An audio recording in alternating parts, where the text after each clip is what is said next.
Metabolismo microbiano es el conjunto de reacciones bioquímicas que ocurren dentro de la célula.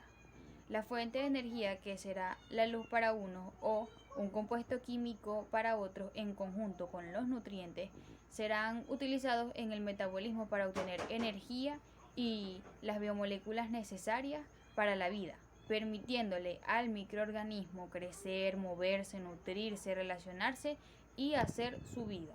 Sabemos que el metabolismo se divide en dos, catabolismo y anabolismo. En el catabolismo o reacciones catabólicas, a partir de compuestos químicos diversos se obtiene energía para la biosíntesis, el transporte o movimiento, y a su vez se generan residuos, que son los que se conocen como los productos de fermentación.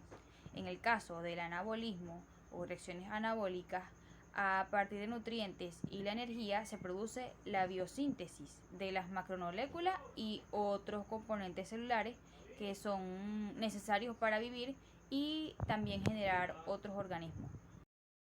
El catabolismo y el anabolismo están conectados, ya que los compuestos ricos en energía, que son degradados en el catabolismo, dan lugar a compuestos más simples y liberan moléculas cargadas de energía que van a ser utilizadas en el anabolismo para generar las moléculas o estructuras celulares a partir de moléculas mucho más simples. Continuando con el tema de metabolismo, sabemos que en el catabolismo se dan lo que son las fermentaciones. Ahora bien, voy a dar una pequeña introducción de lo que son las fermentaciones. Ahora bien, introduciéndonos en lo que es la fermentación, sabemos que en el ciclo de la glucólisis, la glucosa es transformada en piruvato y en el proceso se obtienen 2 ATP y 2 NADH. Entonces, ¿cómo continúa el catabolismo de la glucosa? Puede tener varias vías dependiendo de la existencia de oxígeno o no. Si hay oxígeno, la ruta sería de respiración celular aeróbica, porque tiene oxígeno. En anaerobiosis o sin oxígeno puede ocurrir una fermentación, que es lo que nos interesa hablar en este momento, o puede haber respiración anaerobia. Esta la realiza solamente algunas bacterias. En el caso de la fermentación, está mucho más extendida, es decir, que se da en una multitud de microorganismos. Entonces, en la fermentación se caracteriza por ser una oxidación incompleta de la glucosa, en donde el aceptor final de electrones es una molécula orgánica. Dependiendo de qué será la fermentación, depende de qué será esta molécula orgánica. Esta molécula orgánica puede ser etanol y ser una fermentación alcohólica, puede ser lactato y ser una fermentación láctica o botírica. La fermentación es un proceso catabólico que utilizan algunos organismos para obtener energía y nutrientes. Este se da en el citoplasma y sin presencia de oxígeno. En la fermentación alcohólica, a partir de glucosa, sabemos que ocurre primero el ciclo de la glucólisis, dejando como producto final 2 piruvatos. En el primer paso se libera un grupo carboxilo del piruvato. Este libera 2 moléculas de dióxido de carbono, dejando así una molécula de 2 carbonos, que en este caso es acetaldehído. En el segundo paso sabemos que NADH pasa sus electrones al acetaldehído y así se produce el etanol.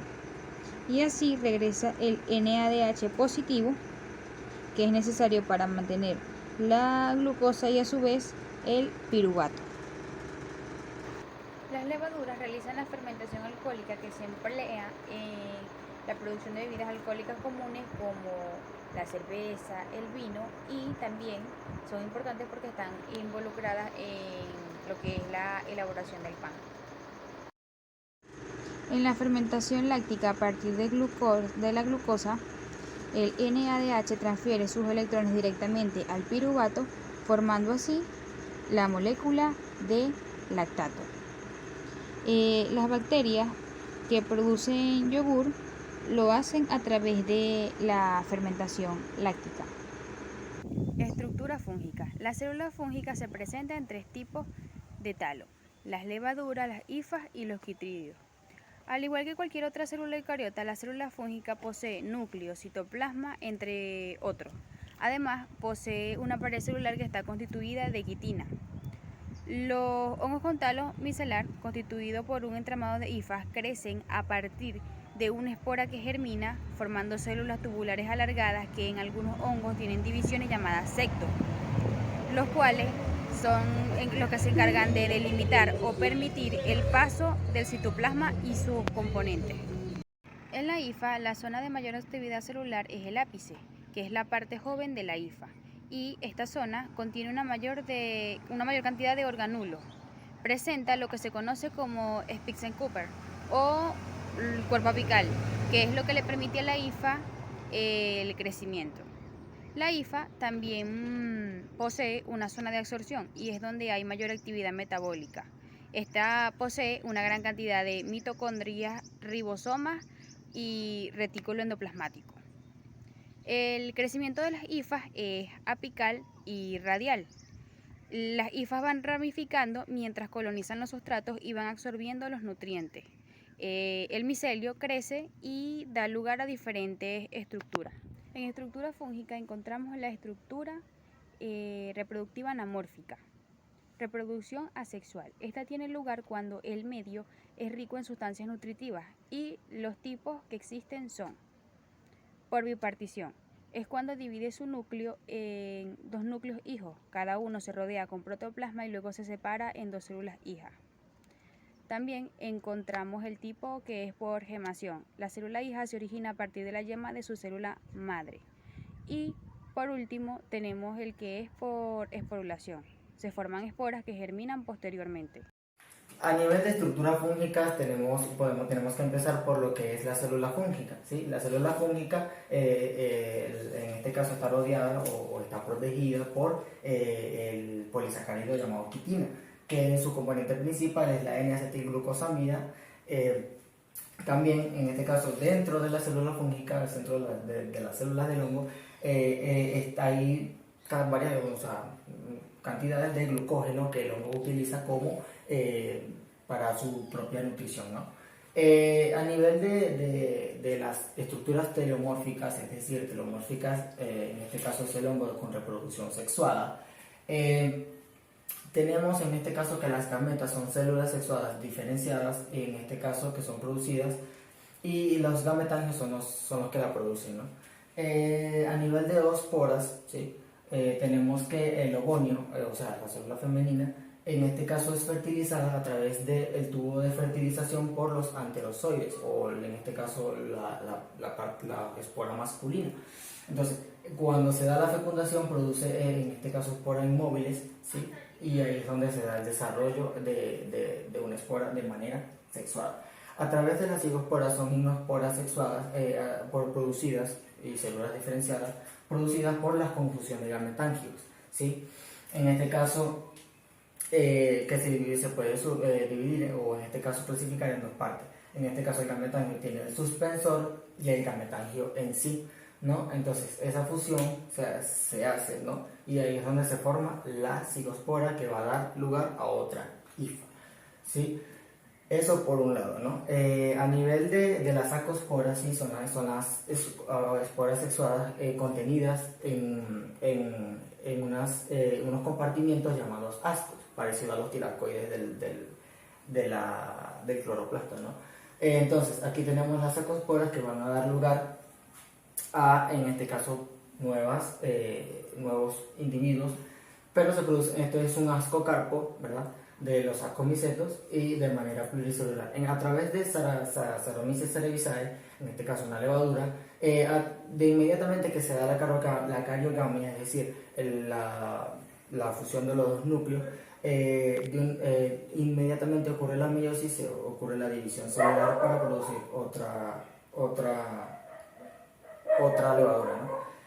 A nivel de los hongos filamentosos tenemos que en este caso se da un cruce, ¿no?, en el anteridio al arquegonio por un tubo se llama tricógino, ¿sí? Eso a nivel de hongos filamentosos se da el desarrollo de la reproducción sexual de los mismos.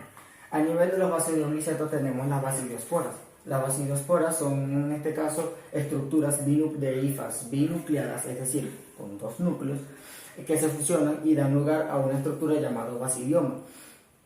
En el basidioma, en este caso, se puede llamar, en este caso,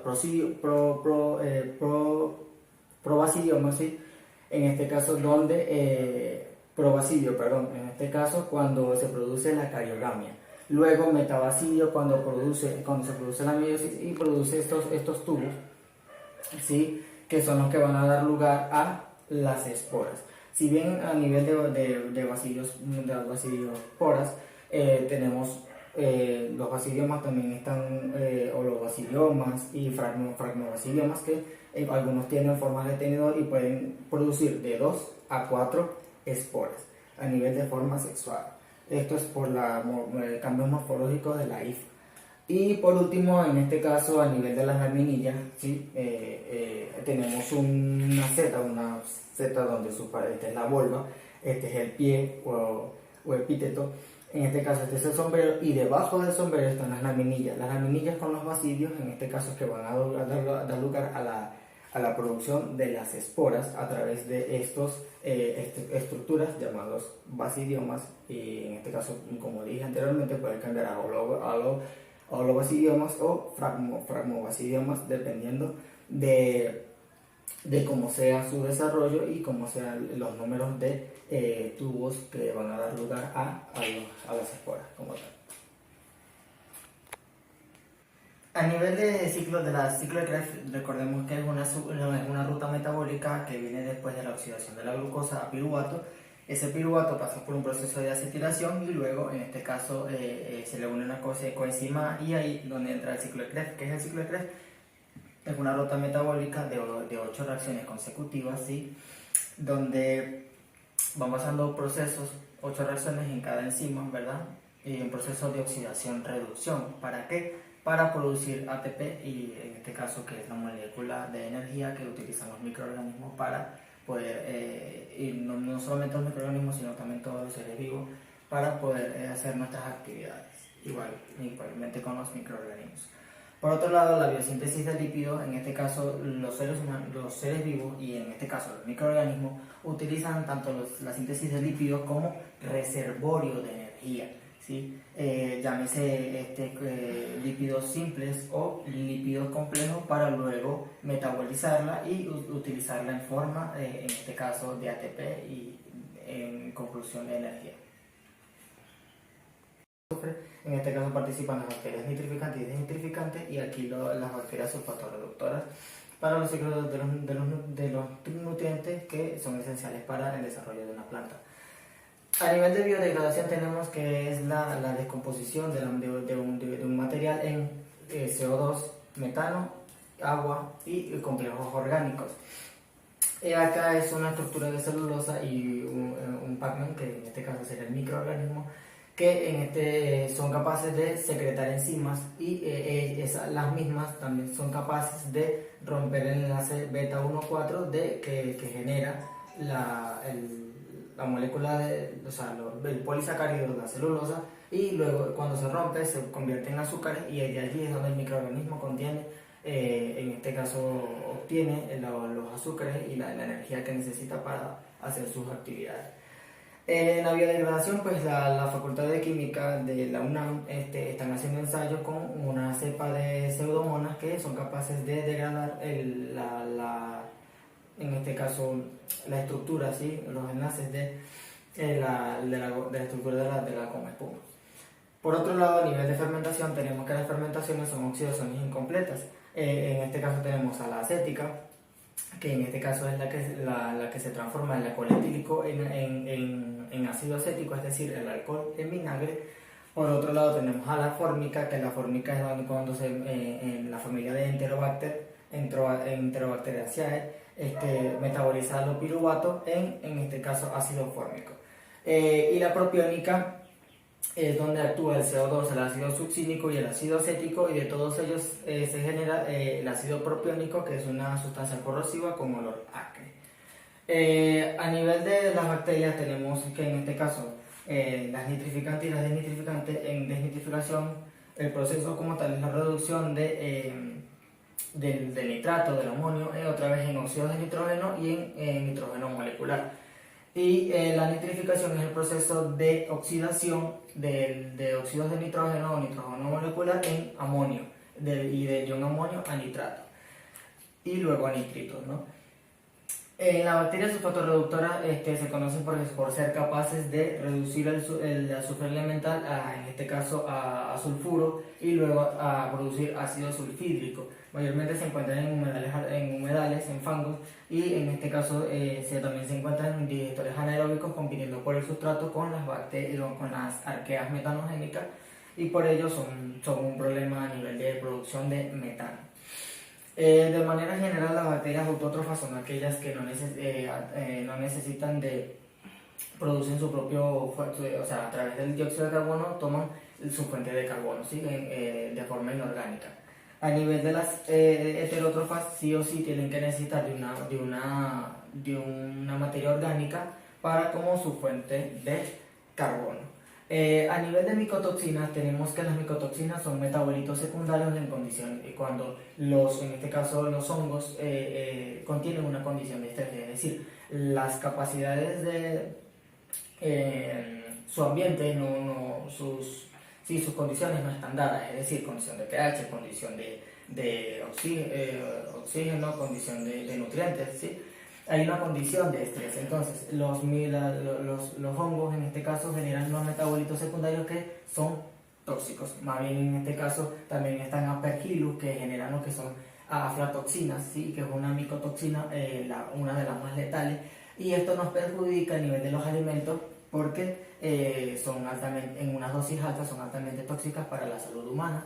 Y el Inter Rafaela descubrió, en este caso estaban haciendo los estudios en silos para la comida de los rumiantes, donde se encontraron hongos que generaban micotoxinas, y eso repercute en lo que es la producción de leche y carne tóxicas para la salud humana. Eso como resumen general de la actividad microbiana. Por otro lado tenemos a la metanogénesis, que la metanogénesis es el proceso como tal de la producción de metano, ¿sí? La metanogénesis también vemos que el 30% según la FAO del metano en la atmósfera es producido por los rumiantes, ¿sí? Por el rumen. Y bueno, eso para terminar.